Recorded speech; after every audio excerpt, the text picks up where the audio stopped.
নমস্কার প্রিয় দর্শক, গীতার রান্নাঘরে সবাইকে স্বাগত জানিয়ে শুরু করছি ইউপি বিহারের ফেমাস রেসিপি লিটি চোখা। এই লিটি চোখা আমি আজ প্রেসার কুকারে বানিয়ে দেখাবো খুব সহজভাবে। আর এই লিটি চোখা খেতে দুর্দান্ত স্বাদের হবে যদি আপনারা এই প্রসেসে বানিয়ে খান। এই লিটি চোখা বানানোর জন্য আমি এখানে নিয়েছি একটা বড় সাইজের বেগুন, দুটো টমেটো, দুটো কাঁচা লঙ্কা, 3-4টে রসুনের কোয়া। বেগুনটাকে আমি প্রথমে একটা চাকুর সাহায্যে চারদিকে কেটে চিড়ে দেখে নেব পোকা রয়েছে কিনা। ফাঁকা করে বেগুনটাকে দেখে নিলাম, কোথাও কোনো পোকা নেই, একদম ফ্রেশ রয়েছে। এবার এই বেগুনের চিরা জায়গা দিয়ে কাঁচা লঙ্কা আর রসুন কোয়াগুলোকে ঢুকিয়ে দেবো ভালো করে। বেগুনের সঙ্গে কাঁচা লঙ্কা রসুনও পুড়াও হয়ে যাবে আর এর স্বাদটাও অসাধারণ হবে। এবার বেগুনের উপরে সামান্য তেল দিয়ে মাখিয়ে নেব বেগুনের গায়ে আর টমেটোগুলোতেও। এবার গ্যাস জ্বালিয়ে একটা জালি রেখে বেগুন আর টমেটোগুলো দিয়ে লো ফ্লেমে ঘুরিয়ে ঘুরিয়ে আঁচে সেঁকে নেব ভালো করে। বেগুন আর টমেটোগুলো সেঁকা হয়ে গেছে ভালো করে। এবার গ্যাস বন্ধ করে নামিয়ে নেব, ঠান্ডা হওয়ার জন্য রেখে দেবো 5 মিনিট। টমেটো বেগুন ঠান্ডা হয়ে গেছে, খোসাগুলো ছাড়িয়ে আলাদা করে নেব। বেগুন আর টমেটোর খোসা ছাড়ানো হয়ে গেছে আমার এইভাবে। এবার এগুলোকে সাইডে রেখে দিয়ে লিটি বানানোর জন্য এখানে নিয়ে নেব 2 কাপ আটা, স্বাদ অনুসার লবণ দিয়ে দেবো আর দিয়ে দেবো 2 চামচ ঘি। ঘি আর লবণ আটার সঙ্গে মিশিয়ে অল্প অল্প জল দিয়ে ডো একটা বানিয়ে নেব।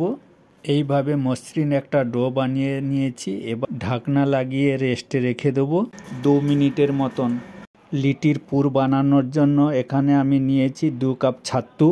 এবার দিয়ে দেবো স্লাইস করা রসুন 1 চামচ, দিয়ে দেবো স্লাইস করা 1 চামচ আদা, দিয়ে দেবো ছোট ছোট করে কেটে রাখা কাঁচা লঙ্কা 1 চামচ, দিয়ে দেবো কুচিয়ে রাখা পেঁয়াজ ও ধনিয়া পাতা, আর দিয়ে দেবো 2 চামচ লেবু রস আর চাট মশলা 1 চামচ।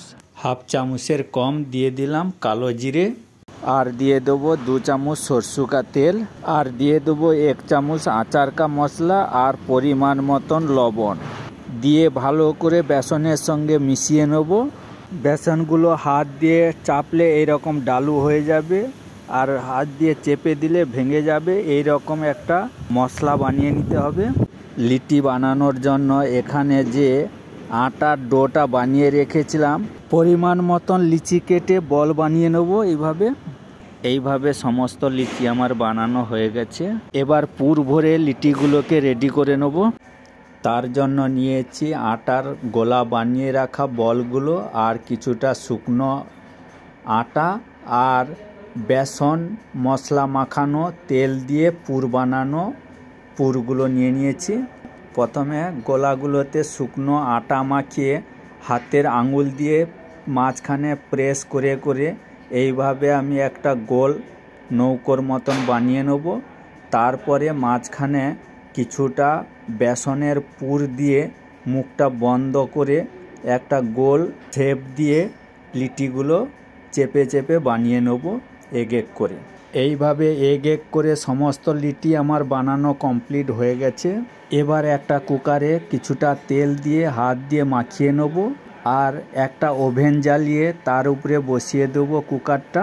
আর কুকারের ঢাকনা থেকে ওয়াশারটা খুলে দিতে হবে আর সিটি দেওয়া ভাল্বটাও, না হলে এর মধ্যে স্টিম তৈরি হয়ে লিটিগুলো খারাপ হয়ে যাবে। এবার এগ এগ করে লিটিগুলো কুকারের মধ্যে সাজিয়ে দিলাম। এবার কুকারের ঢাকনাটা বন্ধ করে 10 মিনিটের মতন পাকাতে হবে লো হিটে, আর মাঝে মধ্যে লিটিগুলোকে ঘুরিয়ে ঘুরিয়ে পাকাতে হবে, তাহলে লিটিগুলো চারিদিক দিয়ে সমানভাবে কুক হবে। তত সময় আমি চোখাগুলো বানিয়ে রেডি করে নেব। ছাড়িয়ে রাখা বেগুন ও টমেটোগুলো একটা পাত্রের মধ্যে দিয়ে পটাটো মেশার দিয়ে ভালো করে ম্যাশ করে নেব। এইভাবে একটা ম্যাশ করে নিয়েছি। এর মধ্যে দিয়ে দেবো ছোট ছোট করে কেটে রাখা কাঁচা লঙ্কা, আর দিয়ে দেবো কুচিয়ে রাখা পেঁয়াজ আর পরিমাণ মতন লবণ, আর দিয়ে দেবো 2 চামচ সরষে का তেল, আর দিয়ে দেবো কুচিয়ে রাখা ধনে পাতা, আর ভালো করে নেড়ে নেড়ে মিক্স করে নেব বেগুন টমেটোর বানিয়ে রাখা চোখাগুলোর সঙ্গে। লিটিগুলোকেও আমি এপাশ ওপাশ ঘুরিয়ে ঘুরিয়ে উপর নিচ করে ভালো করে কুক করে নিয়েছি। একেবারে কমপ্লিট হয়ে গেছে আমার। লিটিগুলোকে দেখতে যেরকম অপূর্ব সুন্দর হয়েছে, খেতেও শুধু অসাধারণ টেস্টের হয় এই লিটি চোখা। একবার এইভাবে বানিয়ে দেখতে পারেন, অসাধারণ স্বাদের এই ইউপি বিহারের বিখ্যাত লিটি চোখা। রেসিপিটি ভালো লাগলে গীতার রান্নাঘর চ্যানেলটিকে সাবস্ক্রাইব করে আমাদের পাশে থাকবেন। আপনারা সবাই ভালো থাকুন। এখনকার মতন বিদায় নিচ্ছি। আবার দেখা হবে পরবর্তী কোনো ইউনিক রেসিপির সঙ্গে।